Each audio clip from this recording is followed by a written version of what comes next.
Yo, growing a business is kind of tricky right now. Supply chains are squeezed, tariffs and trade policies are dynamic, and cash flow, it's tighter than ever. You need clarity to come out on top. Without it, you risk falling behind. If only you could hop in the DeLorean and see the future, right? Thankfully, there's NetSuite by Oracle. NetSuite has real-time forecasting to help you move ahead with confidence. This is your AI-powered business management suite and the #1 cloud ERP. Trusted by over 42,000 businesses, NetSuite brings accounting, financial management, inventory, and HR all under one roof. It's your single source of truth, giving you the data and control you need to move quickly. And with AI built in, you can automate the busy work and focus on strategy. NetSuite helps you see what's stuck, what it's costing you, and how to pivot fast. If I were running a business with a lot of moving parts, I'd use NetSuite for full control over everything. Tame the chaos with NetSuite. If your revenues are at least in 7 figures, download the free ebook, Navigating Global Trade, 3 Insights for Leaders at netsuite.com/SPI. That's netsuite.com/SPI. Congrats, your business is doing great. All your hard work is paying off, but you need help like now, and you have to hire fast. How can you hire amazing candidates quickly? Easy, just use Indeed. When it comes to hiring, Indeed is all you need. Stop struggling to get your job post seen on other job sites. Indeed sponsored jobs help you stand out and hire fast. And with sponsored jobs, your posts jump to the top of the page for your relevant candidates so you can reach people you want faster. And it makes a huge difference. According to Indeed data, sponsored jobs posted directly on Indeed have 45% more applications than non-sponsored jobs. One of the things I love most about Indeed is that it has one of the largest databases of job seekers, giving employers access to a wide range of candidates. And with job alerts, I get notified when new candidates apply. And with Indeed sponsored jobs, there's no monthly subscriptions, no long-term contracts, and you only pay for results. So how fast? Well, in the minute that I've been talking to you, 23 hires were made on Indeed, according to Indeed data worldwide. There's no need to wait any longer. Speed up your hiring right now with Indeed. And listeners of this show will get a $75 sponsored job credit to get your jobs more visibility at Indeed.com/smartpassive. Just go to Indeed.com/smartpassive right now and support a show by saying you heard about Indeed on this podcast. Indeed.com/smartpassive. Terms and conditions apply. Hiring, Indeed, is all you need. You spent months building towards launch day, but when the clock hits 0, your site crashes. Bots swarm, and loyal fans rage on Reddit. That's not good. Fanfare was built to stop that. Fanfare is the drop platform made for high-pressure moments, stampede-proof infrastructure, verified waitlists, and bot filters that actually work. Instead of refunds and rage, you get retention and revenue. And that sounds great to me. Your next launch shouldn't be a gamble. Get Fanfare's 5-step hype drop playbook and learn how to bulletproof your drop at fanfare.io/playbook. Again, that's fanfare.io/playbook. This is a Smart Passive Income Podcast with Pat Flynn, session number 82. Let's go. Let's do it. Welcome to the Smart Passive Income Podcast, where it's all about working hard now so you can sit back and reap the benefits later. And now your host, who wants you to be a success story on his show one day, Pat Flynn. While DIY website tools are everywhere, most fall short on design and performance. Hit publish. Framer ships your site worldwide in seconds. No code, no compromises. Framer is a powerful, user-friendly platform that delivers developer-level results without writing a single line of code. Make your designs move and convert with Framer. Framer brings your site to life with powerful animations, dynamic content handling, and a design-first approach that helps your site stand out. Framer is the design-first, no-code website builder that lets anyone ship a production-ready site in minutes. Browse hundreds of pixel-perfect templates or even design something of your own on a totally blank canvas. Add bold animations like appear effects, text effects, scroll and looping animations, and much more in seconds. And it's free to start. The built-in AI handles the heavy lifting of generating starter layouts and can even translate your entire site to any language. On the back end, you'll get responsive breakpoints, built-in hosting, a flexible CMS, and privacy-friendly analytics. Ready to build a site that looks hand-coded without hiring a developer? Launch your site for free at framer.com and use code SPI to get your first month of pro on the house. That's framer.com, promo code SPI. Framer.com, promo code SPI. Rules and restrictions may apply. Running a business means legal questions are inevitable. Is this contract or agreement solid? What can I do if a client won't pay me? Am I set up properly for taxes? Well, rather than trying to navigate all of this on your own or searching endlessly online, imagine having a law firm on your side without the high hourly rates. That's exactly what Legal Shield's small business plans offer. With Legal Shield, entrepreneurs get access to real legal support, contract reviews, collection letters, guidance on business formation, and even help handling IRS audits. Members can book consultations, upload documents through the app, and work with a provider law firm that understands small business laws in your state. You also get proactive help on tax and trademark questions so you can stay ahead of legal risks. And if a client delays payment, Legal Shield can send professional collection letters to help you recover what you're owed, all for a fraction of what traditional attorneys charge. Go to LegalShield.com/SPI or call 833-570-9980 to learn more and get big business legal support without a big business budget. That's LegalShield.com/SPI. Yo, what's up? This is Pat Flynn, and here we are sitting at session 82, and I'm really excited about this one today because I'm interviewing one of you, an SPI fan, a listener of the show who listened to one episode in particular a while back, decided to take action, and he's recently just left his job to do what he's doing online full time now. Basically started from scratch, even before he had an idea, to finding the market, analyzing it, finding out exactly what this market needed, creating that solution, and paying customers for his idea even before it was built. Complete validation before spending more time and effort on it. This is going to be so cool. You're going to love this one because if it doesn't inspire you, I don't know what will. He talks about the fears that he went through. He shares the exact steps he took along the way. I mean, get ready because we're going to start that interview right now. So let's welcome Carl Mattiola to the show to tell us exactly what he did and how he did it. Enjoy. All right, what's up, everybody? I'm very, very happy to welcome Carl to the show. What's up, Carl? How you doing? I'm doing great. How are you? I'm doing awesome. For those of you listening, Carl and I got connected because I got an email from Andy Drish, who is working with Dane Maxwell. You might recognize that name, Dane Maxwell, from SPI podcast episode number 46, where Dane talked about a very interesting strategy that he shared, basically being able to build a business with no money, no expertise. And Andy contacted me because Carl sort of took some of Dane's advice and put it into action and is now seeing results. So I'm very, very happy to welcome you, Carl, to sort of share the steps you've taken to create what you've created and talk about the sort of process along the way, what you learned, maybe what you did right, what you did wrong, everything. You listened to that episode and that is what inspired you to do what you do now. Why don't you tell us really quick, Carl, a little bit about yourself and what it is that you're doing now as a result of taking action? Sure. Well, I describe myself as a software entrepreneur now, but prior to that, I was, working at a bunch of bigger companies. I was at Johnson & Johnson and then another software company called Accelerus. And after that, I was at Tesla. And I left Tesla recently to work full-time on the software company that I built that's called Clinic Metrics. It helps physical therapy practice owners manage their business metrics. Okay, got it. You're working at Tesla, which is awesome. That company's doing really well, and you decide to leave to work on your software business, Clinic Metrics. How far along was Clinic Metrics when you decided to leave Tesla? I had already had customers, and it was already launched. Okay, sweet. That's awesome. So let's rewind. Let's talk about you listening to episode number 46, which we'll link to in the show notes here for everybody who hasn't listened to that. Probably the most popular episode I've had to date, over 100,000 downloads of that episode specifically.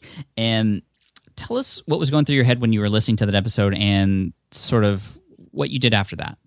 Oh man. Well, I was, I had started listening to your podcast pretty much that fall. I was, just found it then, and I was driving to Tesla and listening to you on the way, and kind of picked and chose a bunch of different episodes, and just saw that one and chose it one morning. And I remember listening to it and hearing his process, and it really resonated with me because, it's a lot how I, for my job, design software, for other people in terms of asking lots of questions and figuring out what they want and then designing something and then building it. So I really resonated with that. And I just thought it was amazing that you could, take that concept and bring it to like a real live market and build a product out of it. And yeah, I mean, I could not sign up fast enough. Like I literally, I remember pulling into the parking lot, getting out my iPhone, looking it up. And at this point, that episode had been aired for a while. So I was actually late to sign up and everything. And I signed up and, luckily got in time and just went for it right after that. Awesome. And for those of you listening, when Carl's talking about signing up, this is to Dane's sort of training program called The Foundation. And this episode isn't here to promote The Foundation, although this is definitely a success story coming out of that. This is to promote the idea of taking action and the sort of step-by-step process that Carl took. And of course, The Foundation, I'm sure, was very helpful for you because it puts you in the mindset with a lot of people who have done this before and could just help guide you along the way. But I'm really interested to hear, after you pulled up to Tesla and after you decided that maybe this is something you could do, and for those of you listening, the process sounds very simple. You find sort of a particular market or a group of people, a niche, and you just ask a whole bunch of questions. And Dane, in that episode number 46, actually reveals and shares some of those questions, which are golden questions that everybody should be asking their audience, no matter what, even if you've been doing this for a while. But anyway, after you discover really what the true pain points are for that particular audience, and just really diving deep, 5, 6, 7 questions deep, after asking an initial one, to really understand what would benefit or what would be the solution or what would be perfect to serve this audience, then you go out and build it. And this is software, and the idea behind software is it's great because you can have customers that pay a recurring fee every month, and the more customers you get, the more income you're going to have month after month. So what were your first steps, Carl? I mean, you said you did clinic metrics. I mean, how did you decide to do that, and what kinds of questions were you asking these people? Yeah, I'd say my first steps were to just, get over really a lot of the fears and kind of stuff that was going on, in order to allow myself to be comfortable talking to people and calling strangers on the phone.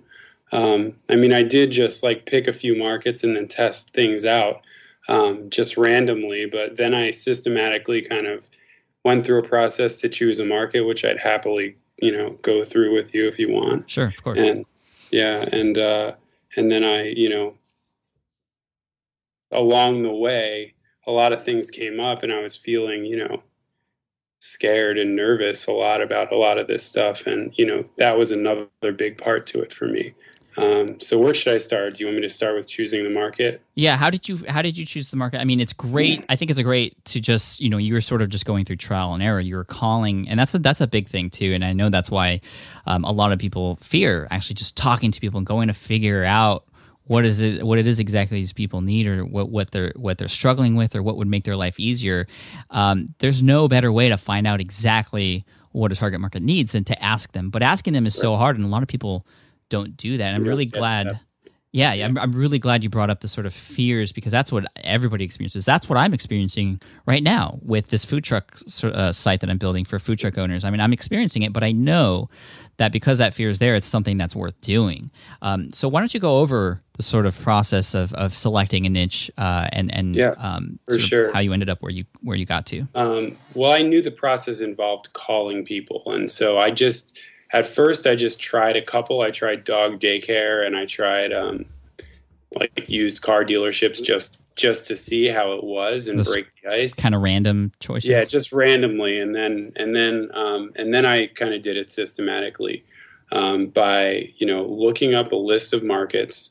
You can do this on Google. There's a lot of places you can find structured data around kind of how big just a list of markets and how big they are, and a bunch of information on it. So I found one of those lists, and I basically just started cutting them down by the, important criteria to have a green light market, which is another thing they kind of teach in the foundation. And I added some of my own criteria to it also. So the one thing is you want it to be big enough to serve you. So you cut out anything that's, maybe smaller than, I think they say 5,000 businesses. I made my list 10,000 businesses because I couldn't, make the list small enough. Mm-hmm. So I cut out that.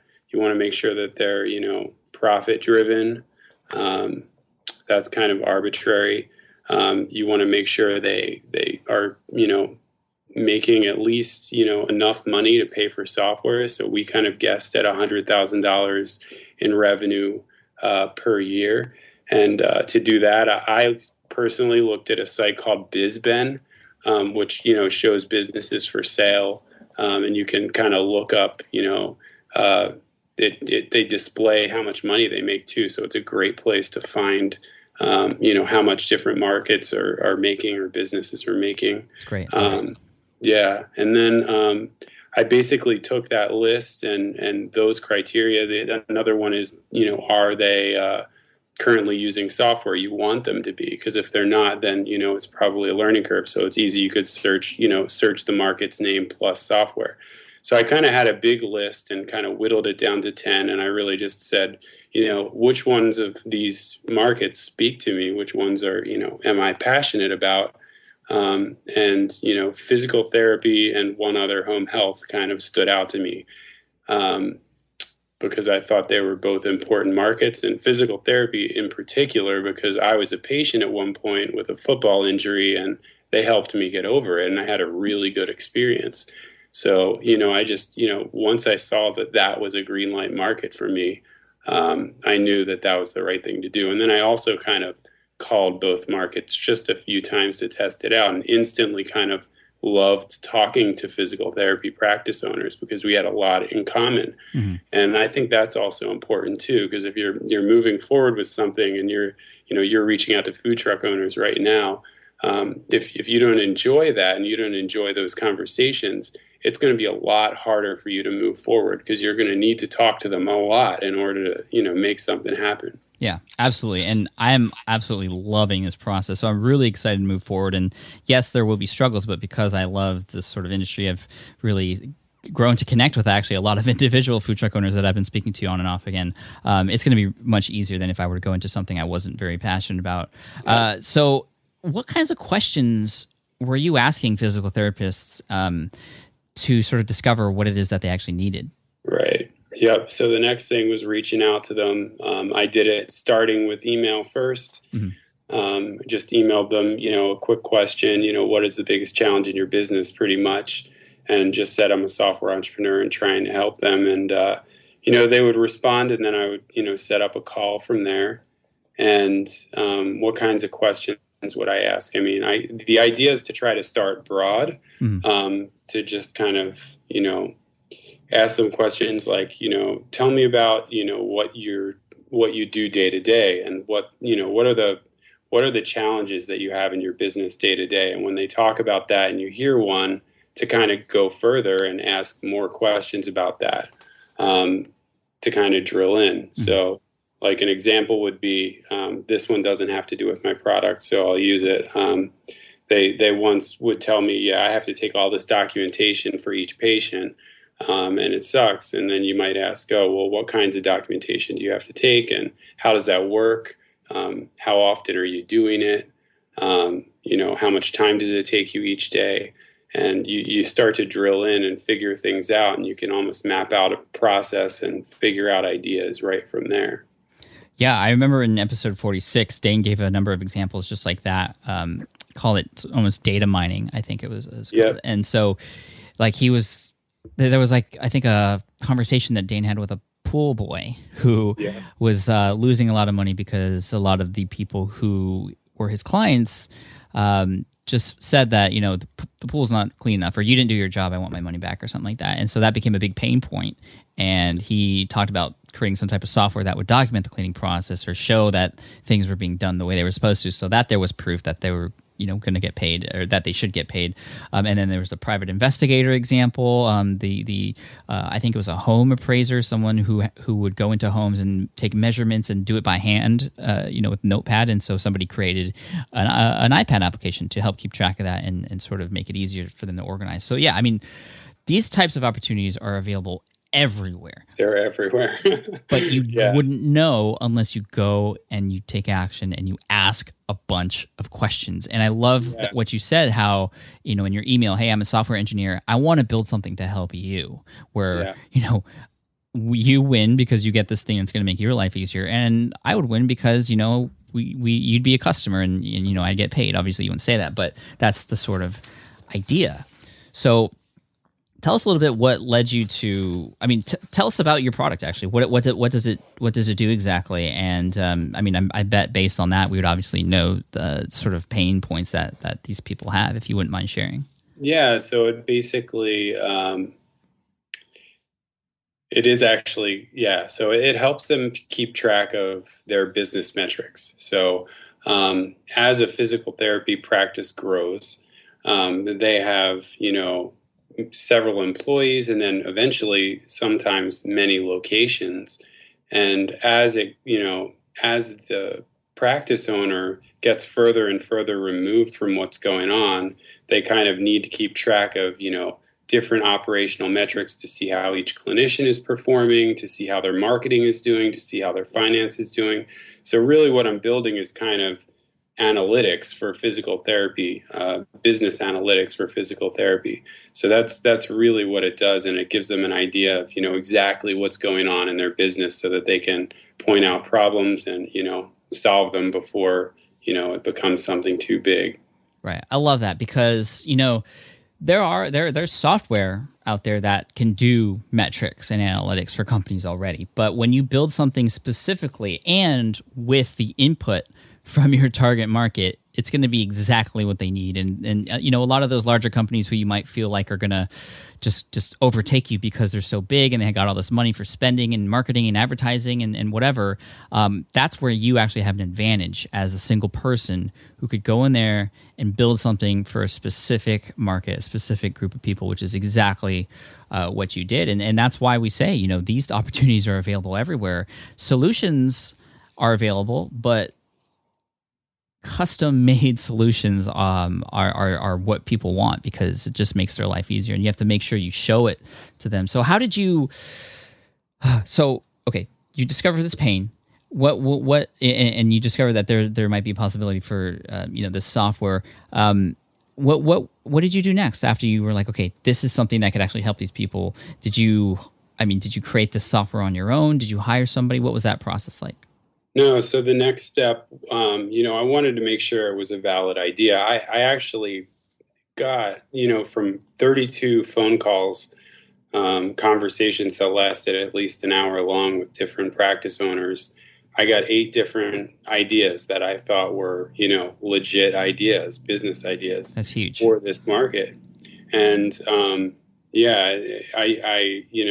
had to make sure which one made the most sense. So to validate it, you kind of just talk to more and more people and see if more people are bringing up the same pain. And if they are, then you have one to move forward with. And for me, I had 8, so it was tougher, but I basically chose based on, a small amount of scope, meaning it's not too hard to build. It wasn't something, it was more of a deeper problem. And not a lot of stuff going on to build, at least at first. And, it brought in enough revenue, or the pricing could be high enough to where it could support me or actually, be a really good business. Mm-hmm. So I chose the idea. And then once I chose the idea I wanted to move forward with, I wireframed it. So basically just drew a sketch of what, pretty much I thought would work to help these people. And then I converted it I used Keynote. I mean, there's a ton of wireframing tools out there. I used just Keynote and Keynotopia, which I love because it makes really beautiful looking wireframes in a really short amount of time. And so I used that and reviewed it, with the people who said they wanted it. So I basically, showed it to them and iterated it maybe 2 or 3 times. And then when I was ready, I put together an information pack that was kind of like, it had some screenshots based on the wireframes I put together, and it really defined the problem and how the problem was going to be solved.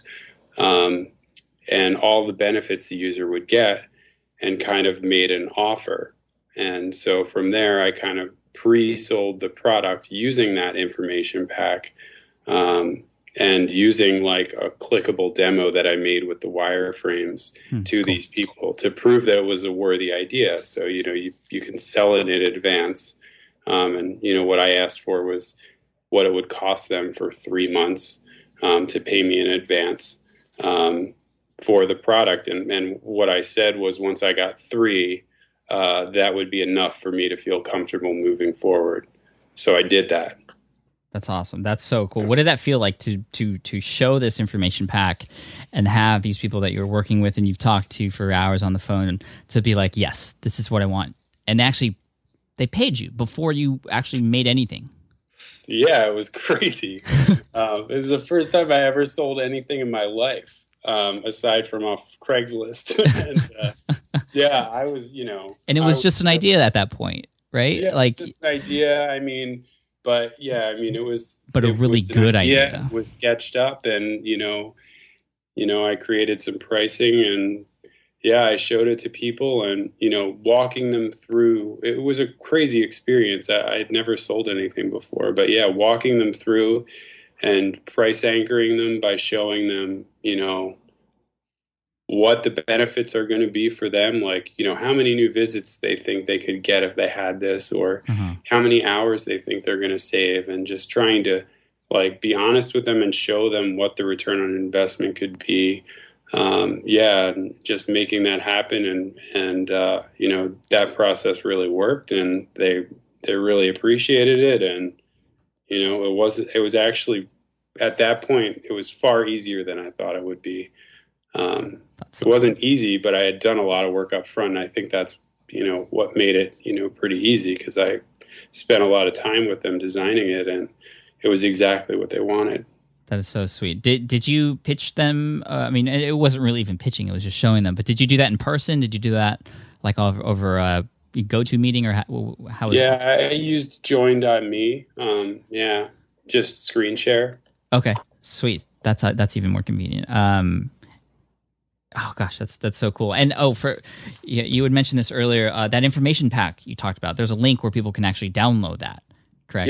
Yeah, for sure. You can check it out, and that's the original thing that I used to help sell the product. And I actually used part of it still. Like there's a process, there's a diagrammed process of the old flow that they used to have to go through in there. That still, when I show that to people, makes them cringe, and that's what sells the product. So, and yeah, that's what gave you the pre-sale. So yeah, there's a link, you can get that, and kind of copy it if you end up building your own product and following this process at thefoundation.com/Carl.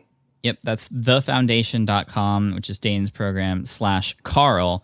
It's a free information pack. You will have to opt in, and of course, that means you're going to get emails, but this stuff obviously is working, and Dane always has good information to share for everybody. Okay, I want to talk really quick about pricing. You said you had mentioned an offer in your information pack, and I'm sure it's there. But what sort of? Because I'm sort of like, okay, is it like $29 a month, or is it like $299 a month? I don't even know.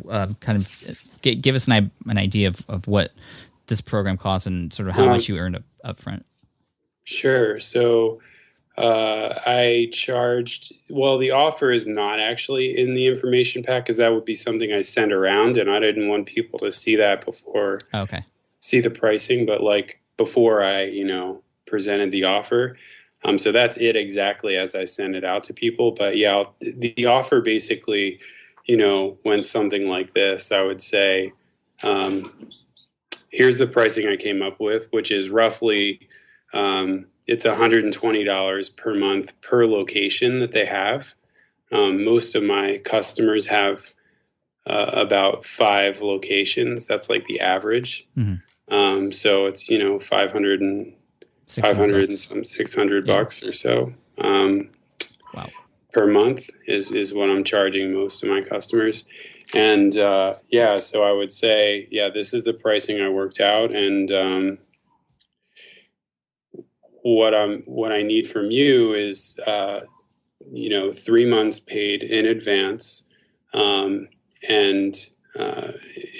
what I will give you in return for that, it's kind of like a Kickstarter model, like your own little Kickstarter. Mm-hmm. What I'll give you in return for that is 20% off of that price for life, and I won't change the prices on you. And you'll get to work with me and, dictate features as we go. You'll get, support. You can call my cell phone whenever you want. And, I will personally help you implement this into your business. And in exchange, the catch is that it's not going to be ready until May. And it, in the end, I'll want to use you as a testimonial. So that tended to work pretty well. Yeah. How many people did you pitch that to? At this point, I don't know exactly. I think, I closed about half the people I pitched it to. That's really good. Some of those, yeah. And I still do, which is crazy to me.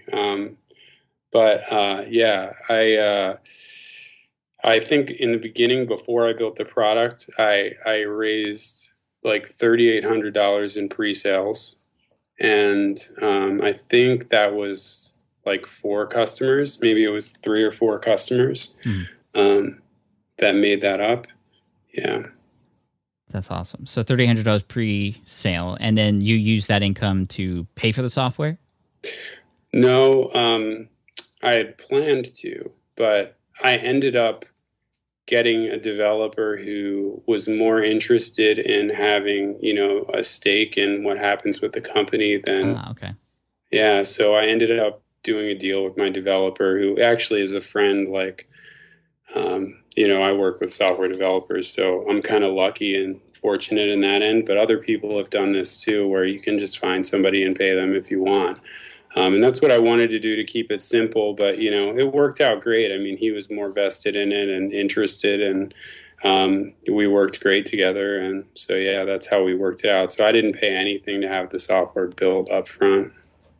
Man, that is sweet. First of all, congratulations on everything. And I think and I can't wait to see sort of where this takes you. I mean, already it's doing really well for you, and I know that people listening to this are just getting so pumped right now and are ready to start making phone calls and things like that. And even if you already have a site in target market, I mean, I think it's smart to do that. You never know, in the target market you're in, there might be some sort of software that would be of interest to your particular audience that isn't available to them right now. And I know already, I mean Dane's interview on SPI definitely influenced me to do a lot of more deeper research with any sort of target markets that I'm in. And so this is sort of approach I'm taking with the food truck site that I'm doing now. And already I have a list of ideas of things that I could offer this community that isn't available yet. I mean, it's I'm lucky that it's still sort of wild west out there. So it gives me opportunities to do that. And they're very willing to talk because they work really long, hard hours, and anything that they could do to make their lives easier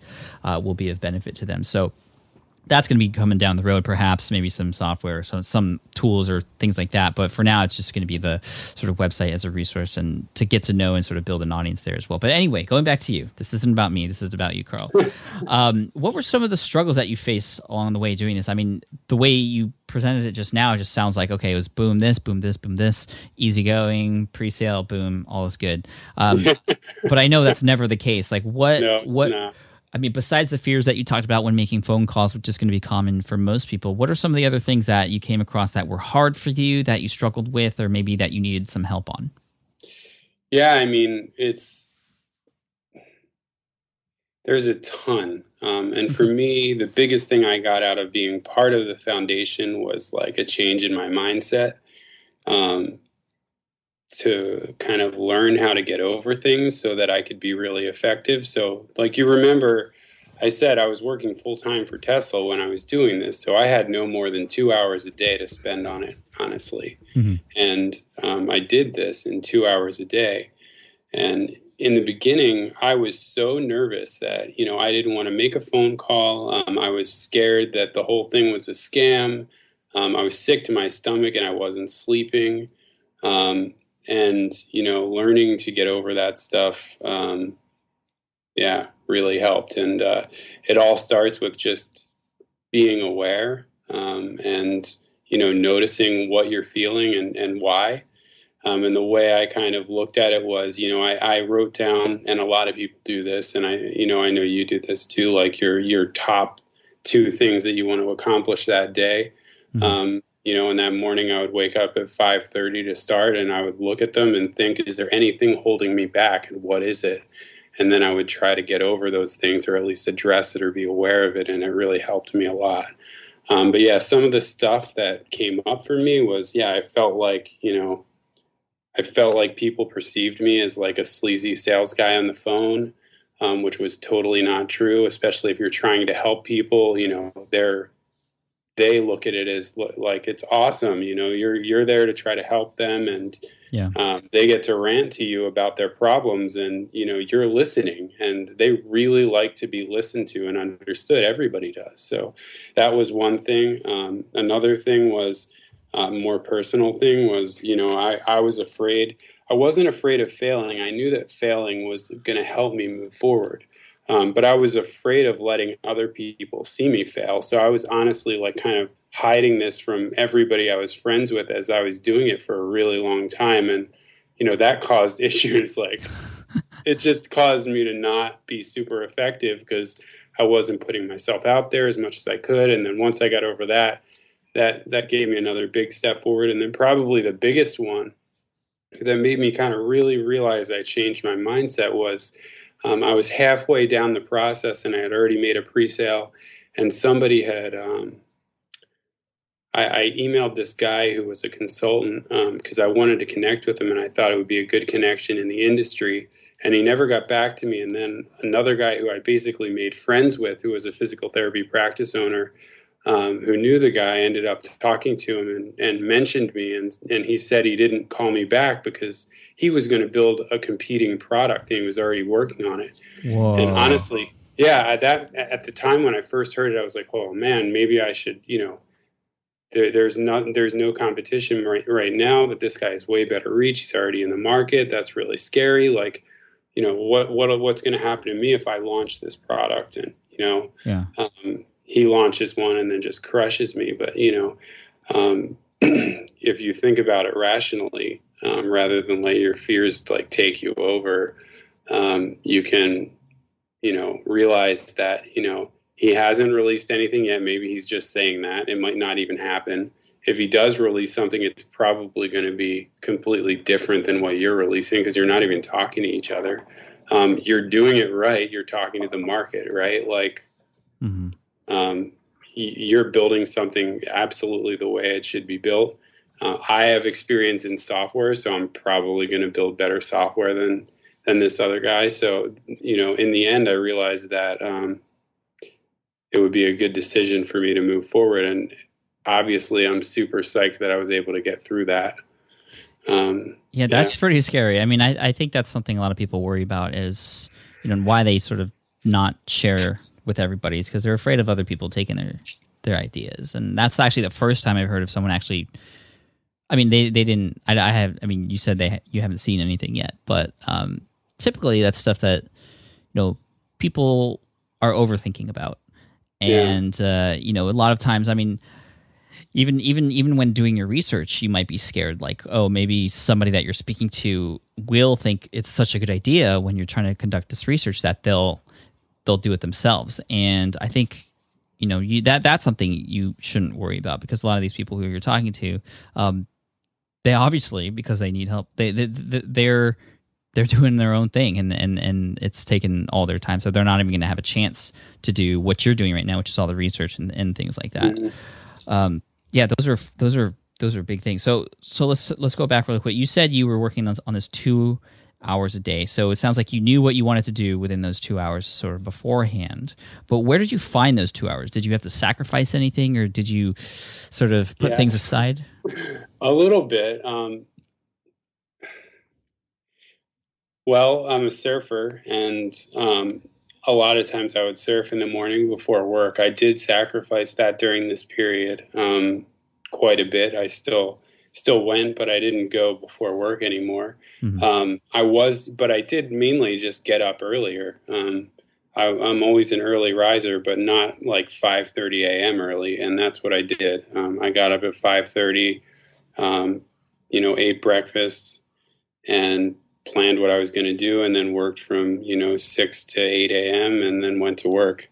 And then maybe did a little bit of work after work, but I could hardly ever do that. I'm really a morning person. So in the evening, I kind of am done. So yeah, I wanted to do the work when I was most effective. Were you stoked to wake up every day to work on this stuff, or did you ever? Yeah, I was scared too. It wasn't just stoked, but like once I got into a routine, it was really hard to get into a routine of like, in the beginning, it was like sending emails to contact the market and then, making calls and talking to people and then learning and repeating that process over and over again. Once I got into that process, I was really pretty stoked about it.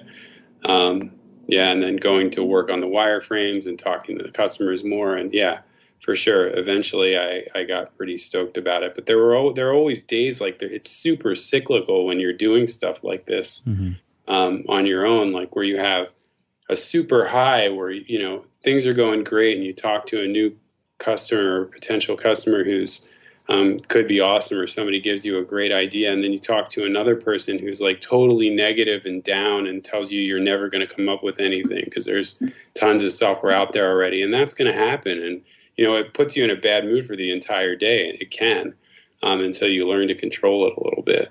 For sure. Yeah. Well, I'm glad you said that. And then after you said that, you talked about sounding like a salesperson on the phone. I think that's something a lot of people worry about. That's something what I worry about too. How did you control that, or were you just surprised that nobody even thought of it that way? I mean, what was your script? What was my script? So my script was, hi, my name's Carl. I'm a software entrepreneur, and I'm doing research on the physical therapy practice industry, in hopes of finding the biggest problems in order to hopefully create a product that can solve them for you. And I'd just like to, ask you a few questions about your day and the biggest challenges you have in your business right now. Awesome. Thank you for sharing that. Yeah, for sure. Yeah, and I think in terms of sounding sleazy, for a while I thought I did, and every once in a while somebody may think you're doing sales, or they think of you that way. But I learned to approach all of my calls and to try to give more than I'm taking from them every single time, and that really helped. And it kind of it paid me back, so many in so many ways. It's been crazy. Like so many different things have just automatically happened and doors have opened because of that. So an example would be, you always know something that they don't, and you can share it with them. Maybe you learn it on the first call with somebody else and you say, oh yeah, this guy's, I'm having trouble with marketing. Well, you could tell him, I heard this other guy's doing this. Maybe you should try that. Or, maybe you could try this resource out. Or you can tell them, simple tips on like using Gmail or whatever. It doesn't matter. As long as you're, helping people, they really open up and, they want to help you. And I'm sure, you've talked about this on your podcast many times before, but, it really works. Yeah, it really works. It's so crazy what happens when you start to help people. And sometimes you shouldn't even have to ask for anything back. A lot of those people are just going to feel compelled to want to give back to you and help you out if you could do something for them. Yeah, you don't need to ask. I mean, you can, but I had times where people, I didn't ask for anything from them, and they'd given me, a list of referrals. It's like 10 different, 10 more people that I can call that they personally know. And that's huge. Yeah, like things like that. To, somebody took me to a conference down in San Diego and walked me around and introduced me to like loads of people there. Yeah, lots of stuff happened that way. Awesome. Dude, this has been such an incredible, inspiring interview, Carl. I want to thank you for coming on, and I'm sure we could talk for hours, and I would love to just, maybe keep in touch. We can talk in the future, you and me, and even get you back on the show and sort of have a sort of recap on how things have gone since this interview's gone up, if you're down for that. Yeah, for sure. Absolutely. I would absolutely love that. Awesome, dude. Well, I mean, to finish off here, do you have maybe one tip, your best tip for those of us who are listening who, haven't quite gotten started yet, or maybe we've started and we haven't seen the results that we want yet? What's one thing that you've learned based on your experience here that you feel would be most beneficial to everybody listening? Man, you've got to take action. I mean, you said it in the beginning. You have to take action. If you want to make something, happen for yourself, you just have to try. And it could be as easy as, walking down the street to talk to somebody who owns a pet store or whatever and asking them questions, and that could break the cycle for you and get you going. But, make your first call, write your first email, and, get started. Yeah, dude, I love it. Like, imagining going to a pet store and just being like, hey, so what's something that you have to do every day? And they'd be like, oh, well, we have to feed all the animals every day. Well, how do you know how to do that? Oh, well, it's on this notepad here. Well, what if you had like an app or something that would tell you when to feed I don't know, but I'm just speculating. But that's, you find out stuff that you wouldn't ever know that people would pay for if you just ask and, like you said, take action. I mean, that's really what it's all about. So, I mean, for those of you listening, you could listen to all these episodes on SPI and get a lot out of it and, get inspired by people like Carl, but nothing is going to happen unless you pick up the phone or you walk down the street or you put something up and you just start to do. I mean, you have to do that. So hopefully this podcast, if not a lot of the other podcasts here on the SPI podcast lineup, will inspire you to do that. So Carl, dude, just thank you so much. Give us the URL of your clinic site so we could check it out. Yeah, for sure. It's clinicmetrics.com. Just clinicmetrics.com. And you can, if you want to follow my progress a little bit, I'm just starting to blog about it at carlmattiola.com. And I'd love to hear from any of you that want help with anything, free advice, anything you want to know, just go ahead and email me. You can do that at carl@carlmattiola.com. Dude, thanks, man. Paying it forward, that's what it's all about. Good things are going to happen when people do that. I love it. So that's Carl Mattiola, MATTIOLA.com. Right. Perfect, dude. Thank you so much. And again, that link to get Carl's information pack for Clinic Metrics, you will have to opt in for it, but definitely check it out if you're interested. That's at thefoundation.com/Carl, C-A-R-L. Dude, thanks again, buddy. You totally rocked it. I love it, and I'm inspired now. I'm gonna get on the phone right now. I swear. All right, man. We'll talk soon. Thanks. Bye. All right. I hope you enjoyed that interview with Carl Mattiola. Carl, if you're listening to this, which I know you are, thank you so much for sharing your story and also for sharing very, very specific strategies and steps along the way. I know I speak for everyone else out there listening when I say we appreciate that so much. I remember when I published episode 46 of the podcast, that was the interview with Dane Maxwell that Carl talked about. And I got a lot of comments from people that were like, dude, Pat, this is so eye-opening. This is inspirational. I feel like I have a plan I can execute now. And Carl is, of course, a prime example of what happens when you take action on something that you listen to. So that's a key lesson there, of course. But when I published that episode, I also heard on the other side of things from a number of people who, through the blog comments and also through email, saying things like, Pat, how could you have someone like Dan on your show? He's just there to promote his program. He's there to take our money. He's smooth talking us. His stuff doesn't work. He's a scammer, things like that. Now, I think I'd be able to judge someone well enough to know whether or not they were a scammer. I mean, I wouldn't have interviewed him and published that episode and even keep it up there if I didn't think the information he provided wouldn't be helpful or if I was skeptical in any sort of way. But, I understand he has a certain kind of personality that not everyone resonates with, and that's okay.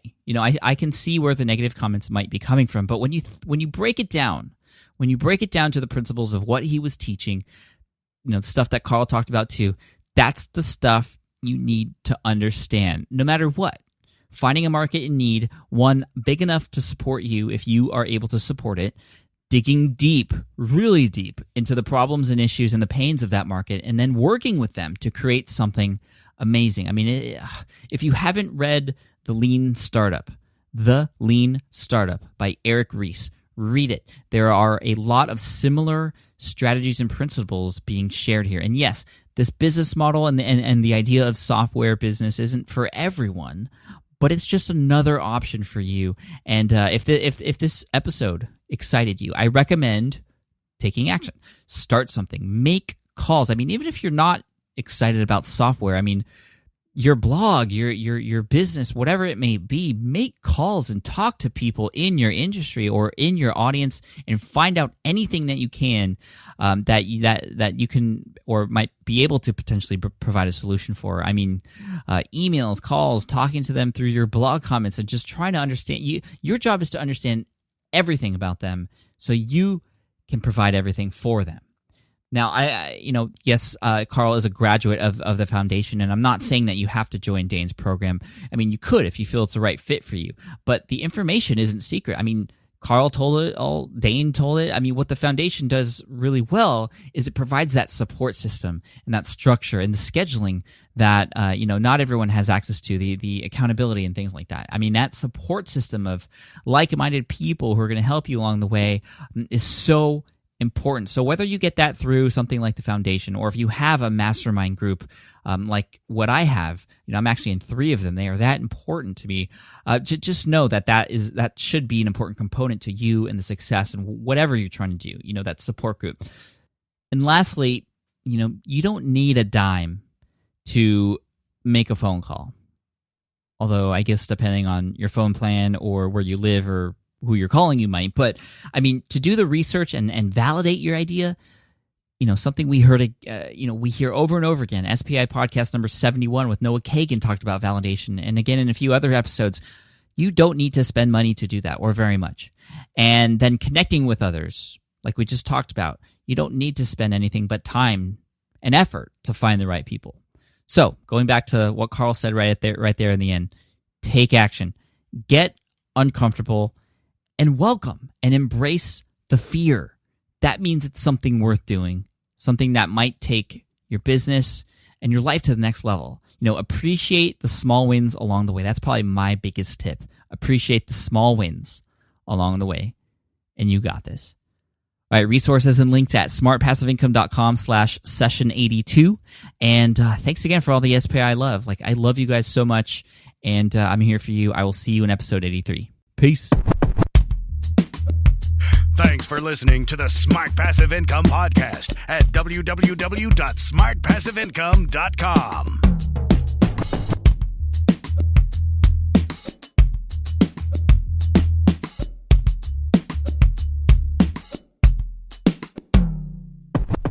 Hey, and before you go, now I know I don't usually speak after the outros, but I wanted to capture your attention here. This is really important. I want to challenge you.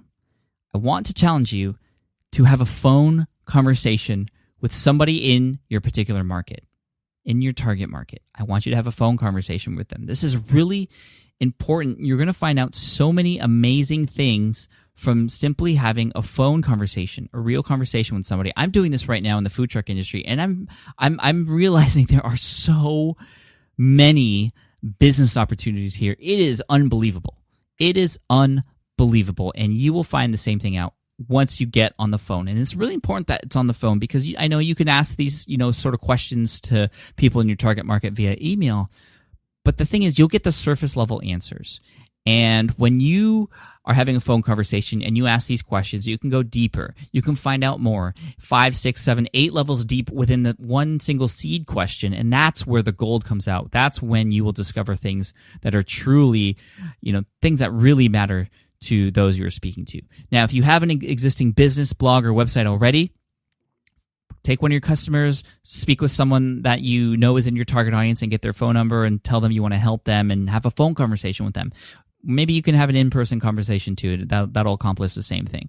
But if you don't have an existing business or a blog or a website and you're just getting started, you could do what Carl did, sort of even just at random in the phone book. Or do people even have phone books? I don't even know. But pick a random niche and find a company in your area and talk to them and ask them the types of questions that you need to ask to discover stuff. Now, what are those questions? Now, this comes directly from episode 46 with Dane Maxwell. I'm going to recap what those questions are here for you so you can get some ideas of what to ask.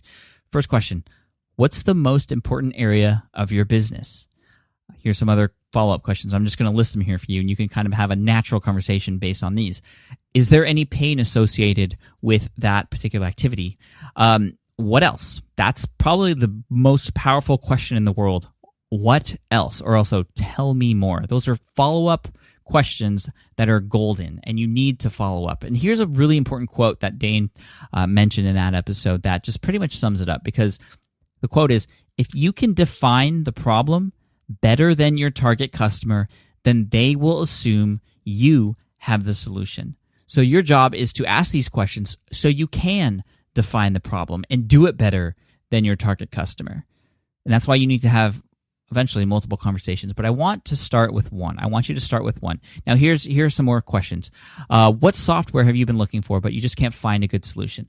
What are some of the repetitive tasks that you have to do on a day-to-day basis? Who is responsible for those tasks? How do you feel when you have to do those tasks? If you could wave a magic wand related to that task, what would happen as a result?